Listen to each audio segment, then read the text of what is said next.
श्रोता प्रेमियों, मैं रामसागर शास्त्री आप लोगों के समक्ष एक प्रसंग रखने जा रहा हूं, पुरंजन की कथा।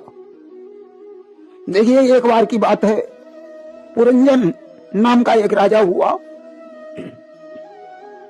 कि एक बार एक राजा भयऊ, ताकर नाम पुरंजन रहेऊ।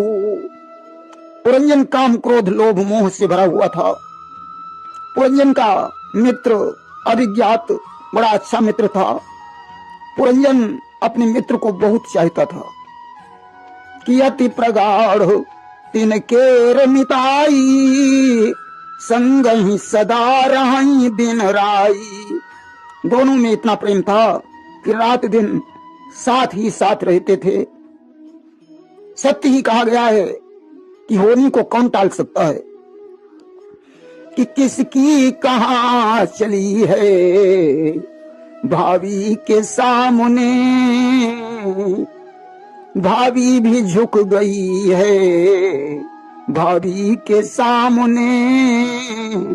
एक दिन की बात है, पुरंजन ने अपने मित्र अभिज्ञात को छोड़ दिया और भ्रमण करने के लिए दक्षिण दिशा की यात्रा प्रारंभ कर दी। चलते चलते पुरंजन को एक अत्यंत सुंदर किला दिखाई पड़ा जिसमें 9 दरवाजे थे।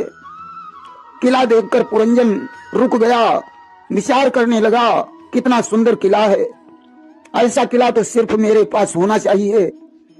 किले के लोभ से पुरंजन एक दरवाजे से प्रवेश करके अंदर पहुंचा, जहां उसने देखा एक अत्यंत सुंदर स्त्री बैठी हुई है।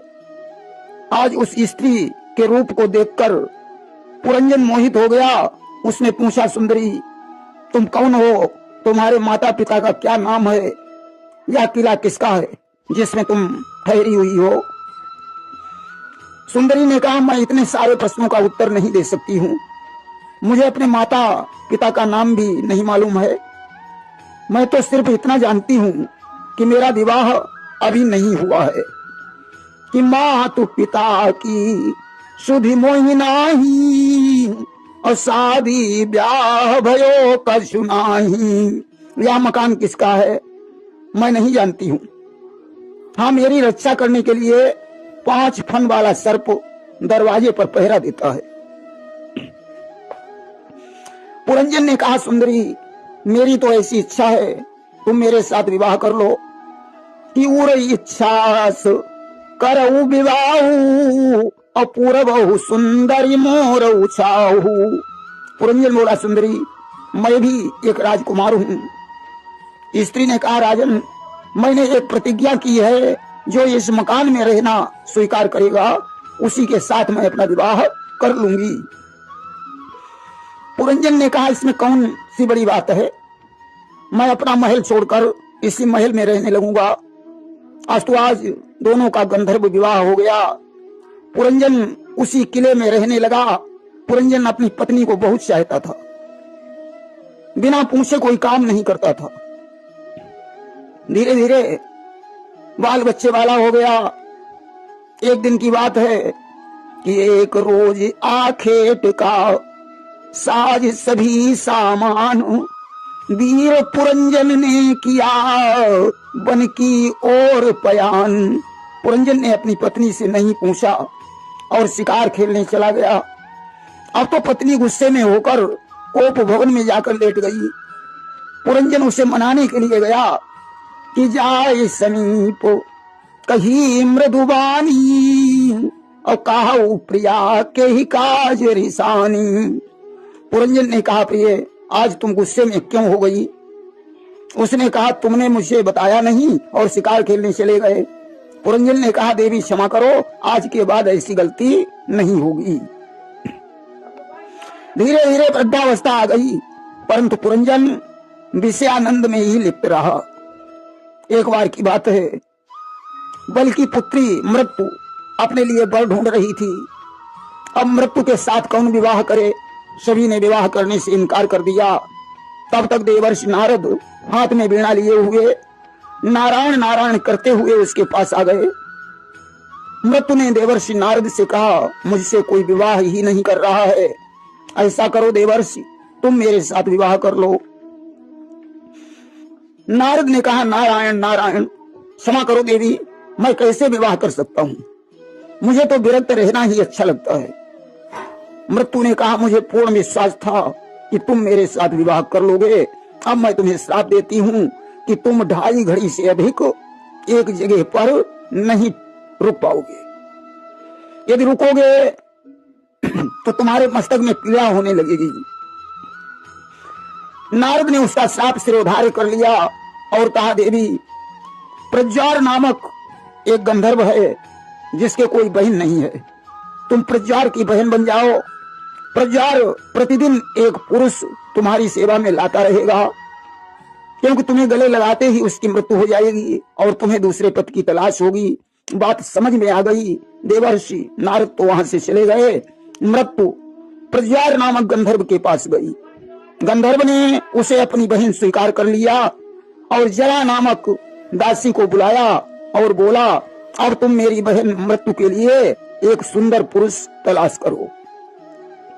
जरा पुरंजन के पास पहुंची। कुछ दिनों तक पुरंजन और जरा का प्रेम प्रसंग चला। वापस लौटकर जरा ने कहा, इसके विवाह के योग्य व्यक्ति राजा पुरंजन है।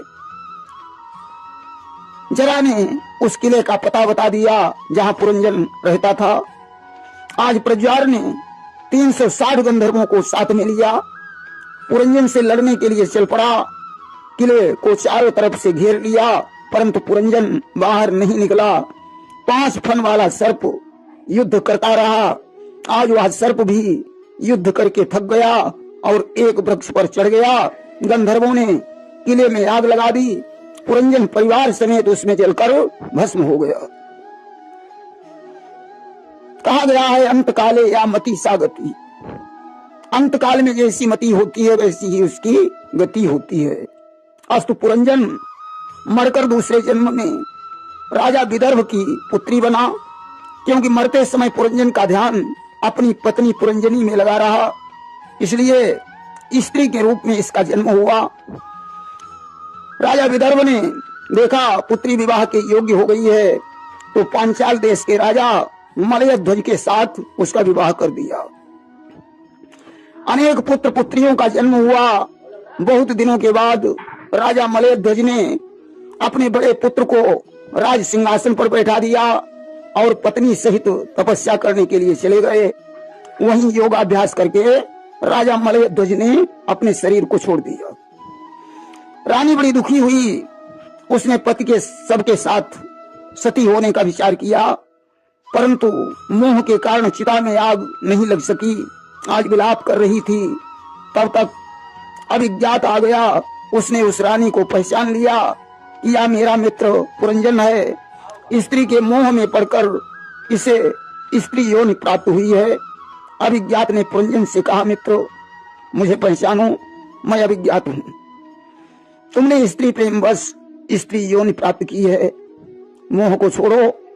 आज उस रानी का शोक दूर किया। अभिज्ञात ने कहा, अब तुम जाकर तपस्या करो, तुम्हें फिर से मनुष्य शरीर प्राप्त हो जाएगा। नारी रूप पुरंजन ने जाकर तपस्या की और फिर से मनुष्य बन गया।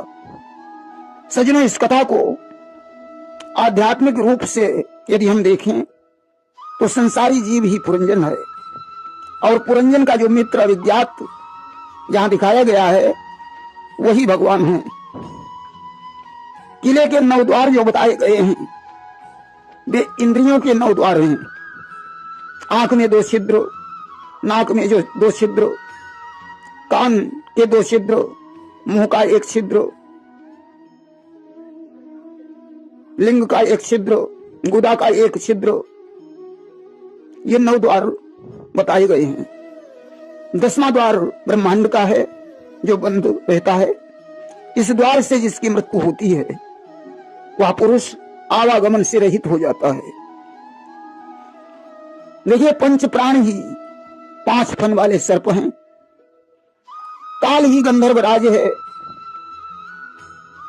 और जरा ही बुढ़ापा है।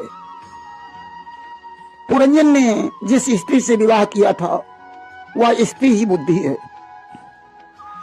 जिस प्रकार पुरंजन अभिज्ञात को भूलकर नारी को ग्रहण करके परिवार बढ़ाता है और नारी के कारण दुख भोगता है, उसी प्रकार जीव भगवान को भूलकर दुर्बुद्धि को ग्रहण करके काम क्रोध लोभ मोह में लिप्त होकर अपनी दुर्बुद्धि के कारण संसार में दुख भोगता है।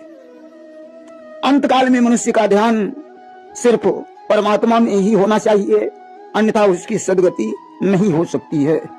प्रेम से बोलिए वृंदावन बिहारी लाल की जय।